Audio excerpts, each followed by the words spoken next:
wako kwa dhamani yake, watamtolea Bwana Mungu wangu sadaka za kuteketezwa zisizogharimu. Kuna mtu anaitwa Daudi, David. Amen. Yeye naye amefanya dhambi. Ni wangapi hapa mnajua kuna sadaka ya dhambi? Wale mnajua sadaka ya dhambi kwa unajua? Unajua? Inatoka kwa namna gani? Ukimbie. Kama ulikuwa unapata kile. Hakuna maiki. Vijana mnakaanga kwa ofisi. Sadaka ya dhambi hutolewa na nani? Yani Testament sijui lakini ya Old Testament kwa Muislamu. Ya Old Testament kwa Muislamu. Nasikia. Na ulijua wapi? Kusoma. Sadaka ya dhambi ni mbuzi. Kama wewe unaenda na bwana ya mtu ni mbuzi ulete. Kama umewafanyia mtu mbuzi. Kama Kristo alisimama hapo waibe, nafuata. Au umekaa kama talibu ya mzee Jomo Kenyatta. Mbuzi.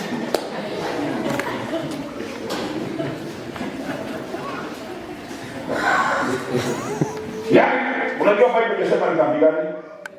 Sadaka ya dhambi ndio kijana sio ametinga wapi maneno. Hata sio nini ni yeye. Ndio labda ameiba mtihani. Yaani sadaka ya dhambi. Kama mliambiwa ushirika wa Jerusalem Adonai, mkutane Wednesday na haukuenda, hiyo ni dhambi, mbuzi.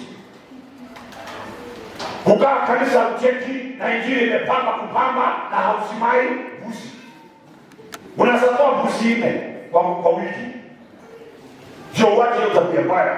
Hiyo ni sadaka ya hata kutoleta fungu la 10 hapa wakati inahitajika, mbuzi. Huyo kijana ni chopa sana. Ni vile anasiriki mikutano ya Friday ya vijana. Lakini aliniambia nauza chai usiku, anataka balance kazi, arudi mikutano ya mchana. He's very wise. Huyo kijana si mchezo. Nimekaa kwa ofisi. Anasema swali moja unamwambia ngoja kwanza nikujibu baadaye. Busi. Kama ulifanya dhambi ambayo haikupendeza Mungu, busi. Sasa usipotoa busi, hiyo dhambi yako inakaa peti. Siku ile utaambia Mungu, nibadilishie maisha. Mungu anaangalia ako na dhambi ngapi. Kwa sababu kwa Mungu anaangalia kama chama ukienda kukopa pesa, wanaangaliaga kama uko na arrears. Wanaangalia kama umewahi kuchukua loan. Unajua kuna watu wanasema hata wanaweka CRB chama yao. Wewe una haja na CRB. Siku moja utaenda kuchukua passport. Ndio toka hiyo mapepo yote inatokea.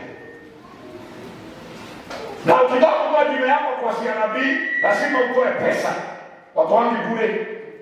Hata Mungu akiweka kwa CRB, fungu la 10 utoi, hauchekangi, hausimai, haukuji kanisa. Mungu anakuweka kwa spiritual CRB.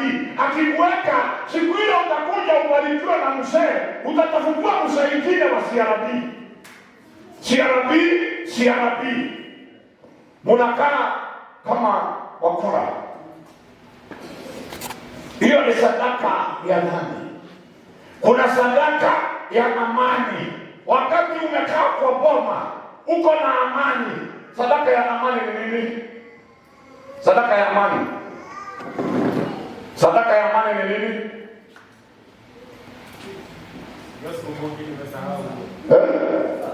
Pesa. Sadaka ya amani ilikuwa ni rutura, jiwa, dafu. Mzee kama Francis Kayuma na mama mama wakamkuji, uende msituni ukibishana na rutura. Na Bible inasema mtu asikushikie, wewe mwenyewe ushikie. So chukua mfano mama Bifi, ule baba yako hapa si mzee kuliko mimi nafikiri, anakibishana na rutura msituni. Alete sadaka ya so hiyo unaona uko na amani. Watoto wanaenda mbele, mzee anakuja vizuri, nguo imepaswa. Sasa hiyo tena unatoa sadaka ya amani. Saa hivi siku ya leo ni shilingi 1000. Ukiwa tu na amani, wewe si mgonjwa, una malaria, hauhali, hautabiki, mgombani, 1,000 inaenda hivi. Kama kuna ngalo imeua watu ni alama kitia. Mimi hata sisomangi sana. Agano Jipya inapelekwa ya Kiprombe na ikuchimbie jeneza, kwa sababu Agano Jipya haiongei hii maneno. Na ndio unaona Waisraeli wamekaa kwa Agano la Kale kwa ajili ya Agano Jipya na ni matajiri. Ukitaka kutajirika, soma Agano la Kale. Ukitaka kuwa mtakatifu, soma Agano Jipya. Agano Jipya linaongea mambo ya utakatifu, lakini Agano la Kale Mungu kwa Mungu, chapa kwa chapa, kichwa kwa kichwa, macho kwa macho. Sasa Daudi akasema, mimi siwezi kumtolea Mungu sadaka ambayo sijagharamikia. Hiyo makofi ya kwenda hospitali. Siwezi kumtolea Bwana sadaka ambayo sijagharamikia. Lazima nilipe gharama. Akaenda akanunua factory kama hii Coca-Cola Company. Akainunua, akajenga madhabahu na vita ikaisha. Hiyo ni sadaka ya dhambi. Kulikuwa kumekufa watu wangapi kwa siku hiyo? 70,000 people died from morning, kuanzia asubuhi mpaka jioni. Watu 70,000 wakakufa. Makosa ilikuwa ni ya nani? Ni ya Daudi ama ni ya Waisraeli? Makosa ilikuwa ni ya David. Na mimi nakwambia hakuna dhambi kidogo. Daudi alifanya tu dhambi moja, kusambua watu 1 2 3 4. Hata kuna watu wanataka chama, unaulizwa pasenti kwa shilingi ngapi? Kipima ni kama 100 hivi.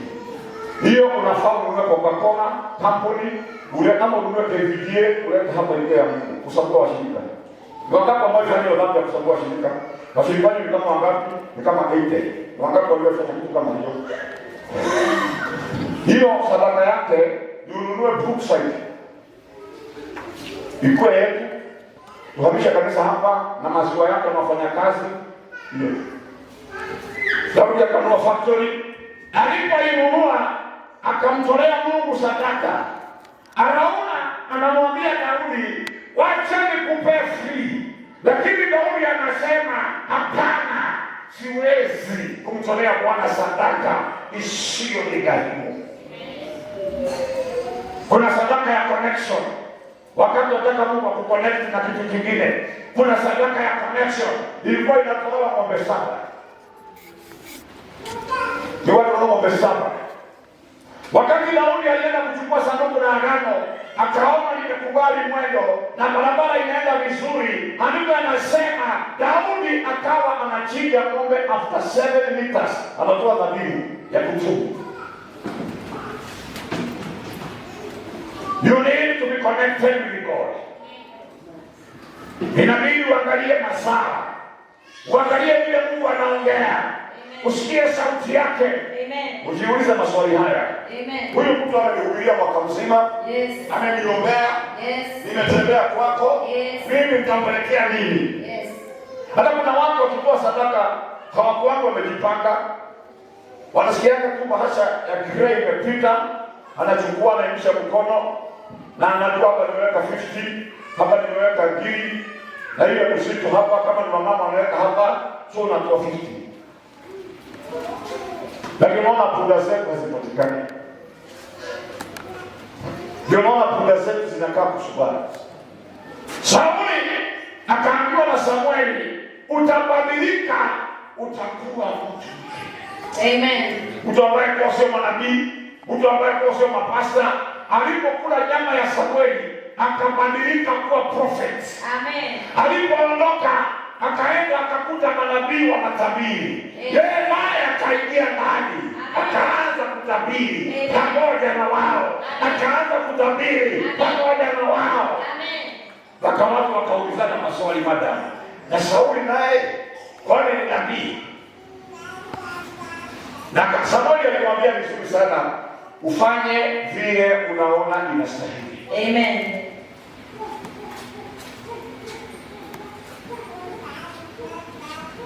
Wakati ambapo Israeli walikosea Mungu, wakati wa Elijah, Biblia inasema ya kwamba Mungu alimwambia Elijah, enda katika kijito ujifiche, nimeamuru kunguru wakulishe. Hakuna vile Mungu atawacha mtumishi wake.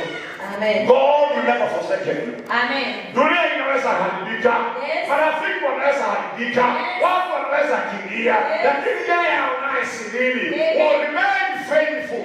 Atabaki mwaminifu. Amen. Na hapo ndipo maandiko yanasema Sauli akaambiwa, punda za baba yako zilipatikana the first day when you left your home. Amen. Punda za baba yako zilipatikana kitambo. Amen. Muujiza wako ulipatikana kitambo. Amen. Uponyaji wako ulipatikana kitambo. Amen. Chukua hatua ya imani. Amen.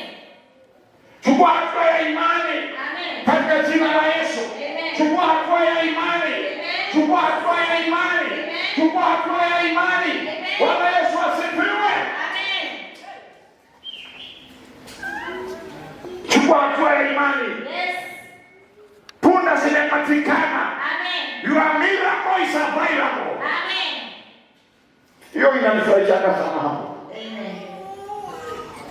That one really touched my heart. Yes. Akamwambia, sasa rudi nyumbani. Amen. Alipokuwa anarejea, akarejea akiwa mfalme. Amen. Lakini alipokuwa anaenda, alienda akiwa mtu wa kawaida. Amen. Zaburi 126 mstari wake wa 6. Zaburi 126 mstari wa 6.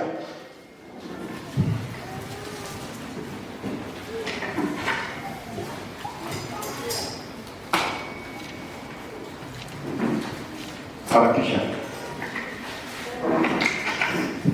Psalms 126 verse 6, it says, those who go out weeping, carrying seed to sow, will return with songs of joy, carrying sheaves with them. Zaburi 126 aya ndogo 6 inasema, ingawa mtu anapoenda kupanda mbegu, anaenda akilia. Utakuja hapa kusimama na mimi ukijulia hata nifanye nini, lakini utakapoanza kuzivuna utakuwa na shangwe na vigelegele. Utakapokuwa unarejea, amen, after the hand of the Lord. Maana anasema ingawa mtu anaenda kupanda mbegu akilia machozi, hakuna mpanzi ambaye huwa anasherehekea. Ni wangapi hapa ni wakulima? Wakati unapanda mbegu unakonga rara, hujui kama kutanyesha, hujui kama kutakuwa na mvua. Wangapi hapa wanafanya biashara? Wakati unatoa 50,000 unalipa duka deposit na goodwill 70,000, unakonga na furaha? Hakuna, hujui kama utapata customer. Alafu kwanza bahati mbaya ufungue duka unauza kitu fulani na customer wa kwanza akuja kuuliza kitu yenye hujawahi sikia. Yaani umefungua duka, customer wa kwanza anakuuliza ile kitu hujawahi sikia. Unajaribu kumwambia tunakuaga na hii, hiyo inakuaga na kitu tunakuaga na hii. Na yeye anakuambia hiyo ifananangi na hii. Unaona hiyo inakuaga ya papo. Na mdomo yake inakuaga inakaa kama Bible. Unamwambia tunakuuzia kwa duka ya jirani. Lakini hata hivyo unapanda mbegu kwa machozi. You come here to stand with me kwa machozi. Lakini kuna kitu Mungu alizungumzia. Saidia hiyo mbele. Mungu alizungumzia niweke hii amri hapa. Nilikuwa nimeinunua ya mafundisho. Nimekaa bila kuitumia. Nilikuwa nimenunua hii amri for teaching. Na Mungu wa kwanza mlango wa 9 aya yake ndogo 7. Samueli wa kwanza mlango wake wa 9 aya yake ndogo 7.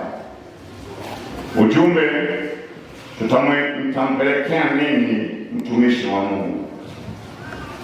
Mtampelekea nini mtumishi wa Mungu?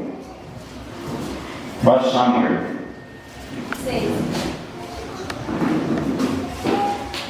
Inasema 1 Samuel chapter 9 verse 7, it says, Saul said to his servant, if we go, what can we give the man? The food in our sack is gone. Ngoja, inasemaje Biblia yako? What can we give? What can we give the man? Ngoja, hold on.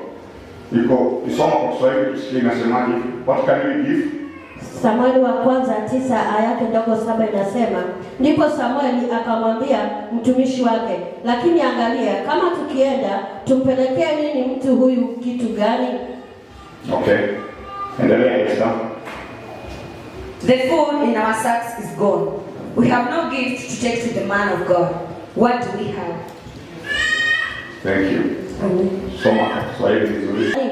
Maana chakula kimekwisha vyomboni kwetu, wala hapana zawadi ya kumpelekea mtu wa Mungu. Tuna nini sisi? Verse number 8.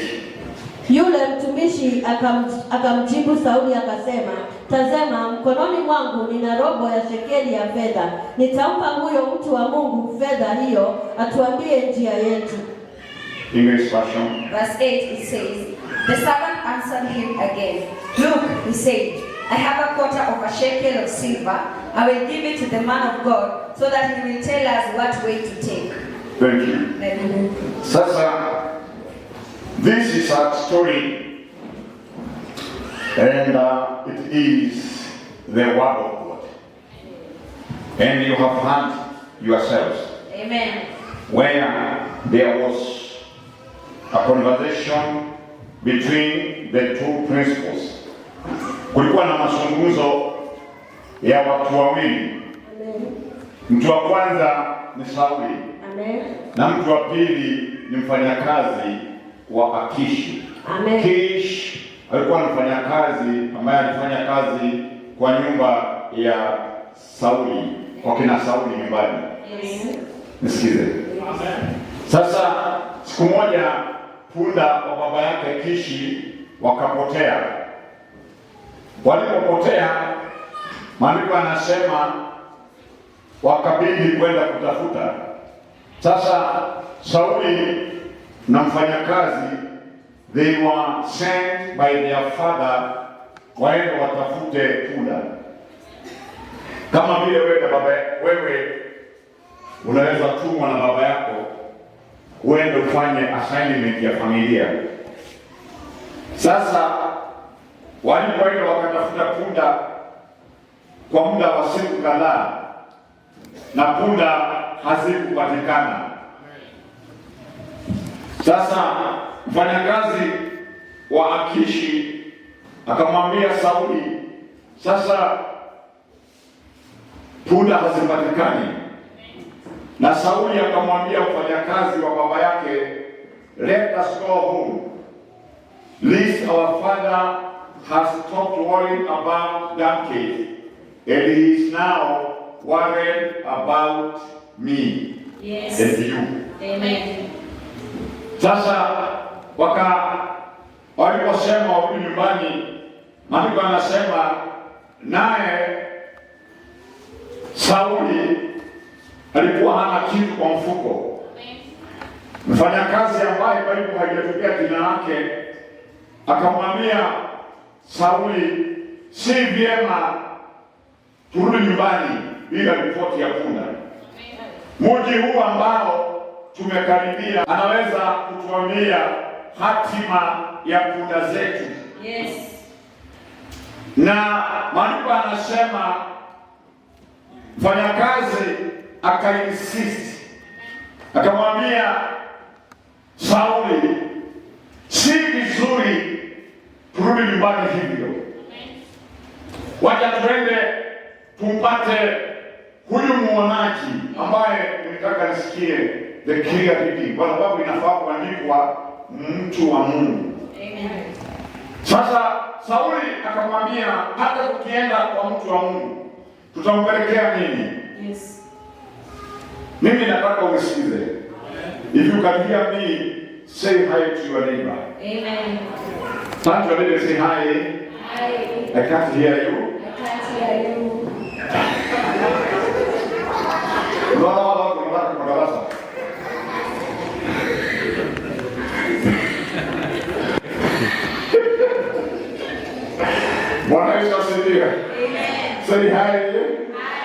I can't hear you. Bwana Yesu asifiwe. Sasa Sauli akamwambia mfanyakazi wa babake, hata tukienda kwa huyu mwonaji tutampelekea nini? Hatuna kitu. Lakini mfanyakazi akainsist, akamwambia let's go. Niko na kota ya shekel.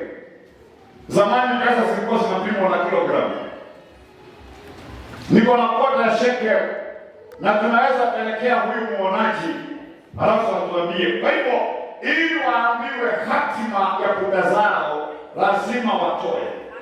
Ndio waambiwe punda zenu ziko hivi na hivi.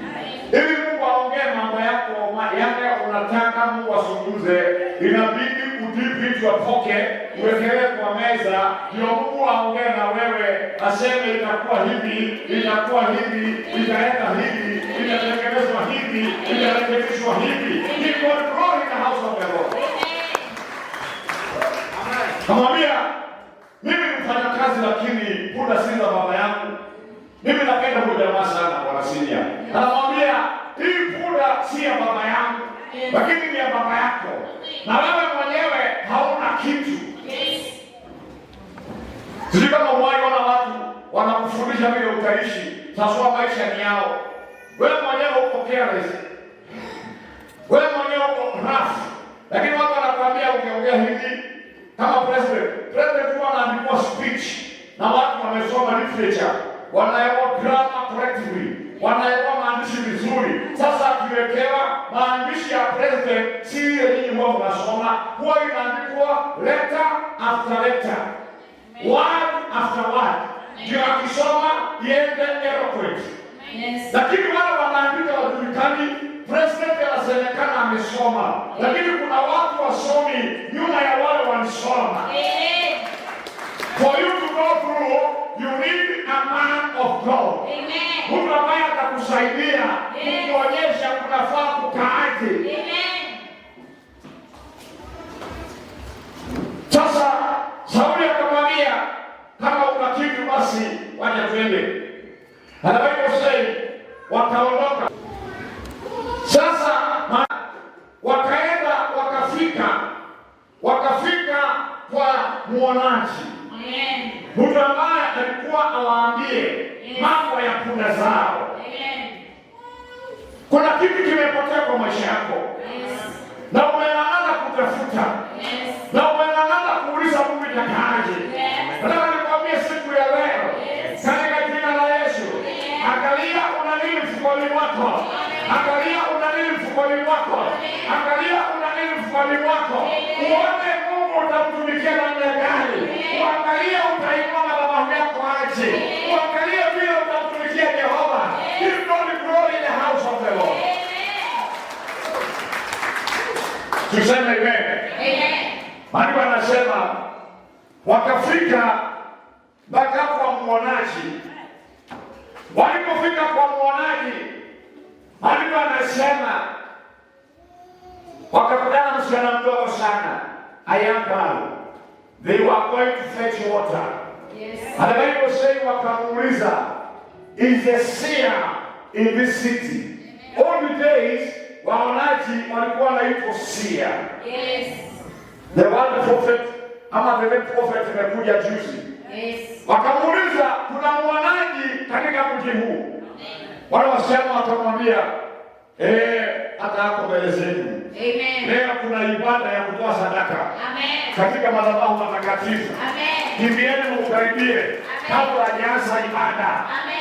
Did you hear me well? Kimbieni mkaribie kabla hajaanza ibada. Maandiko anasema wakaenda wakamfikia Samueli. Yule mfanyakazi wa Sauli akatoa ile sadaka alikuwa amebeba, akampatia Samueli. Kitu kinachoshangaza hapa hivi, sadaka haikuwa ya Sauli, ilikuwa ni ya mfanyakazi. Lakini Sauli ndio aliyekubalika. Mfanyakazi alisahaulika. Ni vile tunaweza kuwa huna sadaka Jumapili, alafu mtu akupe 50 ulete. Iandikwe kwa akaunti yako. wewe uajibu kitu. Hata fadhali ungekaa hivyo tu utulie, usijisumbue. Sauli akampatia Samueli sadaka. Yes. Naye Samueli akatenganisha Sauli na mfanyakazi. Amen. Mfanyakazi akawachwa nje. Yes. Sauli akachukuliwa juu, akapelekwa juu ya madhabahu. Amen. Akaambiwa na Samueli, mimi nilisungumziwa na Mungu habari zako juzi. Yes. Akaniambia kuna mtu anakuja nimtie mafuta awe mfalme wa Waisraeli. Amen. Unajua unaweza kuwa unatafuta kitu yenye hata ukipata haitakusaidia. Yes. Unaweza kuwa unatafuta kitu hata ukiambiwa ndio hii uipate haitakusaidia. Lakini unahitaji Mungu. Amen. Maandiko yanasema Samueli akaita msichana mfanyakazi. Kamwambia njoo hapa. Alipokaribia akamwambia jana kuna nyama nilikupatia uniwekee. Amen. Enda ulete hiyo nyama. Yes. Ikaletwa. Samueli na Sauli wakakaa chini. Lakini mfanyakazi amewachwa nje. Hata ashughulikiwi. Huyu mfanyakazi hata ajui kitu gani kinaendelea. Yes. Sauli akakaa chini na Samueli. Amen. Wakakula nyama. Amen. Kisha Samueli akatoa mafuta akamwanointi nani? Sauli. Akamwambia Sauli, sasa wewe umefanyika mfalme. Kuanzia leo umefanyika mfalme. Amen. Amen. Tuseme amen. Amen. Mara nyingi tumezoea kwenda kuona mtu wa Mungu mikono bure. Yes.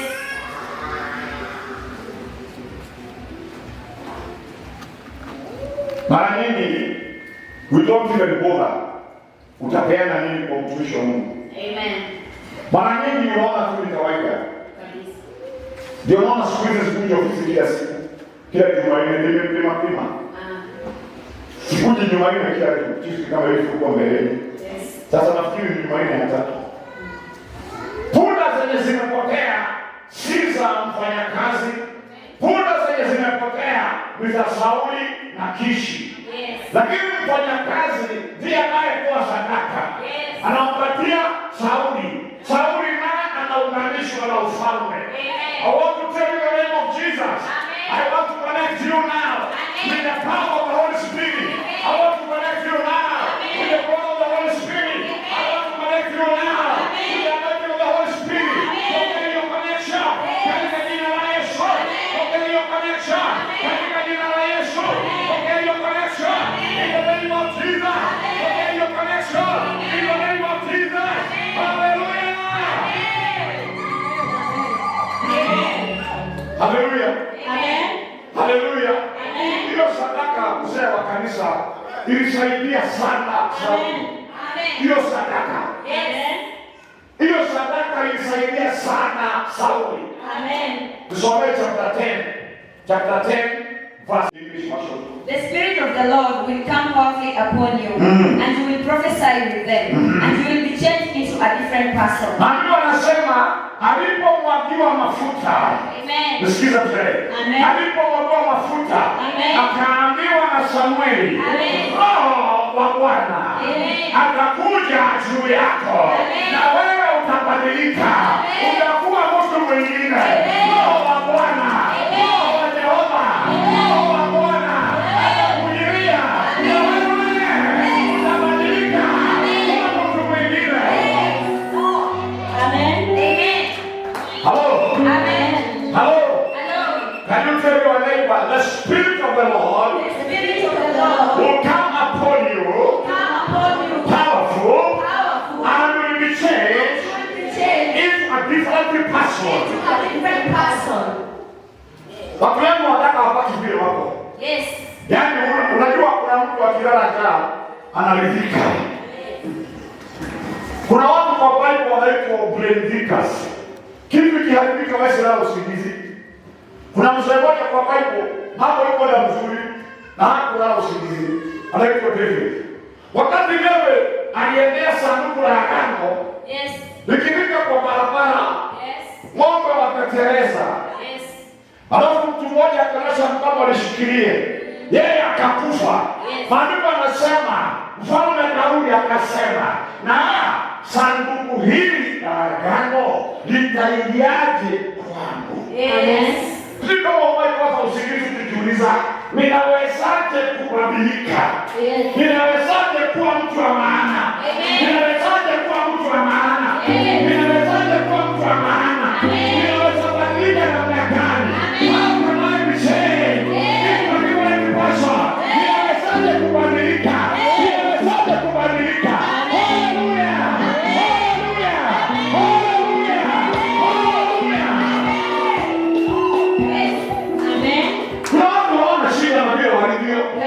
Watu wengine wako sawa. Hata hivyo asikuwa hivyo, akuwa hivi, hana shida. Daudi anauliza, hili sanduku la agano linakujaje kwangu? Umewahi kujiuliza vile unaweza barikiwa? Umewahi kujiuliza vile unaweza badilika? Umewahi kujiuliza unaweza badilika vipi? Unaweza soka mbele aje? Unaweza barikiwa vipi? Kwa sababu ndio Mungu akubariki, anaangalia vile unajitaabisha. Mungu huwa anaangalia vile unajitaabisha, vile unafikiria. Kuna mtu sasa akipata shilingi 1,000, akili yake ni kuhama kanisa. Anafikiria kwenda Kericho. Sasa ni vile hata 1,100. Nakaa tu anasema ni ngoja tu nione Mungu. Nikipata 100,000 Kericho. Mwingine anasema miaka sasa kifikio 100, mimi nikipata 50 Murang'a. Na Mungu anaangalia kuhama kanisa pia 50. Sasa mbinguni wanaenda wanatoa hiyo program ya 50 wanakuondolea. Kwa sababu mawazo yako si mazuri. Ukitaka kubarikiwa, fikiria kama Mungu. Fikiria kama mtumishi wa Mungu. Hapana fikiria vitu vichafu. Hapana fikiria vitu ambavyo havipendezi. Hapana fikiria vitu ambavyo havipendezi. Fikiria kama mtu wa Mungu. Fikiria vile Mungu anataka. Daudi anasema nini? Daudi anasema maneno mazuri. Sanduku la agano litaingiaje? Let me show you the how can the ark of covenant come into my home? Umewahi kujiuliza hii kanisa itajengwa namna gani? Hawa wanafunzi wanajiuliza hii kanisa itajengwa namna gani? Hapana, usidanganye. Wale tu wanakesha wakijiuliza itajengwa aje. God bless you. Ndio wakati hawana shughuli. Hilo hapo si useme kutoke. Ndio wakati hawana shughuli. Ijengwe sijengwe. Unajua kikali na kukomboa. Si shughuli yako kufunga gate, si kwako. Na wakiingia wataimba kwako peke yako. Lakini siku hiyo utakaa kwako utabidi ufunge gate. Kwa sababu ukiibiwa hakuna mwingine ni wewe. Ni vizuri ufikirie moyoni mwako. Unaweza kupelekea mtu wa Mungu nini? Nimekuhubiria kuanzia Januari, Februari, March, April, May, June, July, August, September, October, November. Sasa hata kwangu hujui. Lakini sasa imefika tarehe 7 mwezi wa Disemba, ukuje unitolee kitu kile. Yes. Halafu ukimoja kuandika 150. Mfanyia hesabu hapo bwana secretary. 150. Shilingi 150 divided by tuko na sade ngapi kwa mwaka? 52. 150 shillings divided by 52. Unaona? Umeandika shilingi mbili. Nimekuhubiria Januari Sunday 4. Andika hiyo. February Sunday 4. Andika hiyo. Alafu March Sunday 4. Hiyo ngapi? Sasa siko watu wengine 5. Hata tuwape offer. Tutoe yote tuweke 4. Haya, Januari Sunday 4. February 8, March. Alafu sisapwe. 8 and 12. Ngapi? 48. Halafu umekuja kubariki bishop mwaka mzima. Unaandika 150. Na utapata punda kweli? Utashiria kwa nini kuonekana? Punda ya baba yako itapatikana. Punda zitapatikana. That's the problem. That's the problem. Umetafuta punda. Mimi nilikuwa nabeba na taksi. Nilienda kuhubiri. Nilikuwa nakomboa taksi sana. Naenda wapi.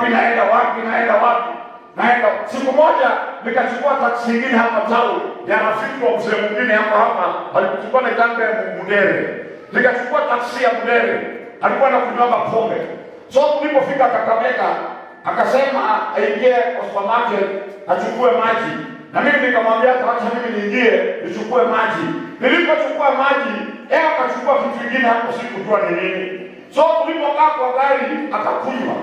Na mwenye tunaenda kwake hachukui simu. Tukakaa pale karibu 1 hour. Tunaongoja mwenye tunaenda kwake ashike nini? Simu. Na huyu jamaa amekunywa pombe, akalala kwa steering hivi. Wakati ule alichukua simu, huyu jamaa amekunywa. Mimi namwambia, "Mudere twende."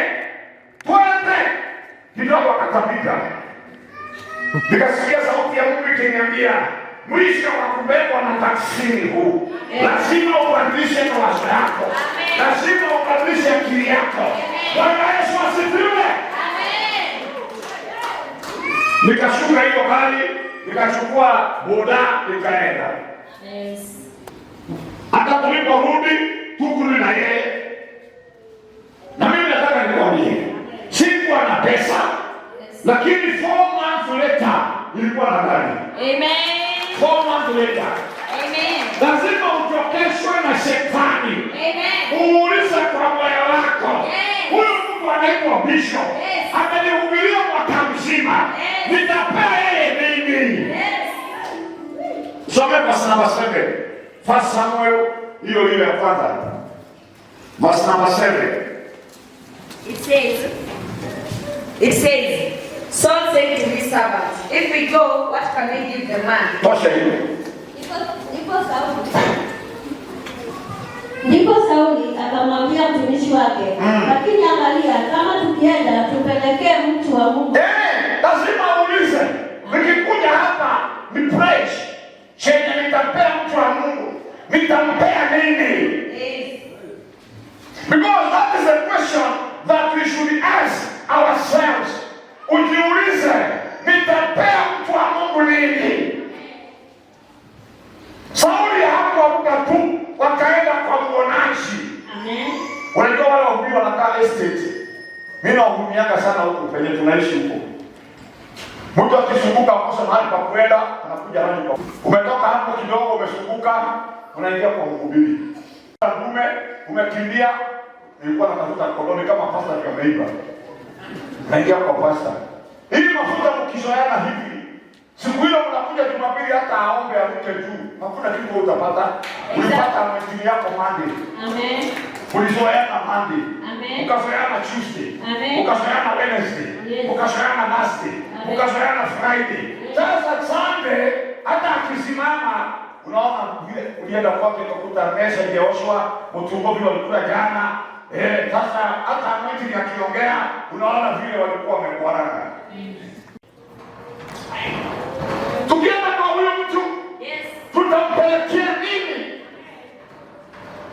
Tukisimama hapa nikuite, uniambie ile kitu utanipea. Disemba tarehe 7. Unipe shilingi 500. Nifanyie shilingi 500, divide by hiyo sade sasa. 500 shilingi. Mwaka mzima, unajua mimi sipangu mshahara. Ngoja kidogo. Wewe sini kama. Na sini wewe kawaje? You're supposed to be here.